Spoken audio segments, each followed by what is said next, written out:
I've suffered with those that I saw suffer. Tell your piteous heart, there is no harm done. Oh, woe the day. I've done nothing but in care of thee. Thee, my daughter, who art ignorant of what thou art. You've often begun to tell me of what I am, but stopped and left me to bootless imposition.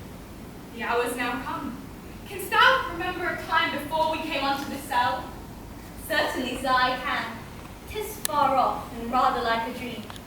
Had I not 4 or 5 women that once tended me? Thou hadst and more, Miranda. 12 years since. 12 years since thy father was Duke of Milan and a prince of power. Sir, are not you my father? Thy mother was a piece of virtue, and she said thou wast my daughter. Oh, the heavens, what foul play had we that we came from that? Oh, blessed was it we did. Both, my dear girl. By foul play, as thou say'st, were we heaved thence, but blessedly pulled hither. Oh, my heart bleeds to think of the teen I've turned you to, which is from my remembrance. Please you, sir, farther. My brother and thy uncle called Antonio. I pray thee, mark me that a brother should be so perfidious. He who next to thyself I love most in all the world. And he betrayed me. I put him in charge of my state. Yet he, always transported in secret studies, his false nature. Dost thou tempt me? Sir, most heedfully. By neglecting worldly ends, all dedicated to the bettering of my mind, without which, but by being retired, requires all popular rates, an evil nature in my brother. Dost thou hear? Your tale, sir, would cure deafness. Me, poor man, my library was dukedom large enough. Of temporal royalties he now thinks me incapable. Oh, the heavens, I should sing to think but nobly of my grandmother. Good wombs have borne bad sons. In the dead of darkness, the ministers hurried thence me and thy crying self. Alack, for pity, I not remembering how I cried then will cry over again. Wherefore did they not that hour destroy us? Dear, they durst not, so the love my people bore for me.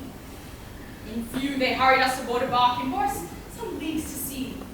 They had prepared a rotting carcass of a butt, the rats themselves had instinctively put it. There they hoist us to cry to the sea that roared to us. How came we ashore? Providence divine, that we here arrive.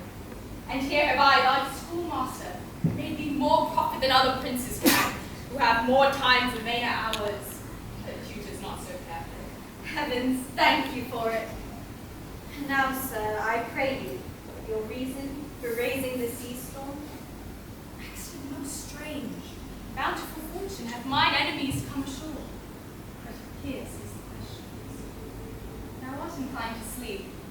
'Tis a good dullness, I know thou canst not choose. Approach, my Ariel. Come.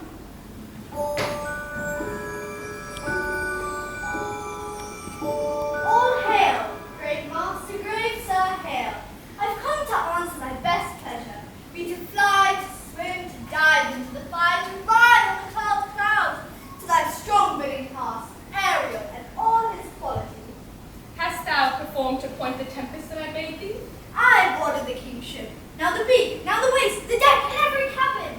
I flame amazement. Sometimes I divide and run in many places, on the topmasts and yards, and full of spirit when I flame distinctly. Then, meeting joy, the fire and cracks of sulphurous glory, the most mighty Neptune seemed to besiege and make his bold waves tremble. Yeah, his dead trident shake. All the mariners plunged into the foaming brine and quit the vessel. Then all afire with me the king's son, Ferdinand, with hair upstaring. The neck breeze, not hair, was the first one that leaped, cried out, hell is empty, and all the devils are here. Why, that's my spirit. But tell me, Ariel, are they safe? Not a hair perished on their sustaining arms, not of them, but fresher than before. It is our fancy, in troops, I disperse about the The king's son had I landed by himself, whom I left cooling off the airy sides. Safely in harbour is a kingship, the mariners all of their hatches stowed, I have left to sleep. And for the rest of the fleet which I dispersed, they've all met again. Be subject to no sight but thine and mine, and invisible to every eyeball else. Awake, thou hast slept well. Let us visit my slave Caliban. Never yields us kind answer. 'Tis a villain, sir. I do not love to look on. But as 'tis, he fetches our wood, makes our fire, and serves the princes that comfort us. What slave home, Caliban? There's wood enough within. Come forth, I say. Come forth, thou poisonous slave, brought forth by the devil himself. As wicked do as ere my mother brushed, with raven's feathers from unwholesome bed, drop on you both, the southwest blow on you and blister you all over. But this be sure, tonight thou shalt have cramps, side stitches that pin thy breath up. Thou shalt be as pinched as a honeycomb, and each pinch more stinging than the bees that made him. I must eat my dinner. This island is mine by Sycorax, my mother, which thou takest from me.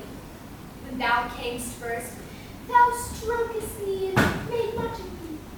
Gave me water from the eyes, and teach me how to name the bigger light, and how less that burn by day and night.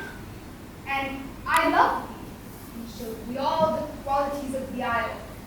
Fresh springs, brine pits, barren places, and fertile. Curse the eye that did so! All the charms of Sycorax, toads, beetles, bats, light on you, for I am all the subjects you have, which first was mine own king, and here you stye me in this hard rock, while you do keep from me the rest of the island. Thou most lying slave! I use thee, filth as thou art. I lodged thee in mine own cell, until thou didst seek to violate the honor of my child. Oh ho, what hath been done? Thou didst prevent me. I had peopled else this isle with Calibans. A foreign slave, which any print of goodwill wilt not take, being capable of all ill. I pity thee, took pains to make thee speak, taught thee each hour one thing or other. You taught me language, and my profit on it, as I know how to curse. The red plague rid you for teaching me your language. Hag seed hence, fetch us in fuel, and be quick. Shouldest thou malice, if thou neglects or dost unwillingly what I command, I shall rack thee with cramps, fill all thy bones with aches, make thee roar that every beast shall tremble at thy din. No, pray thee, I must obey. His art is of such great power. We control my downsclad set boss and made vassal of him. So, slave,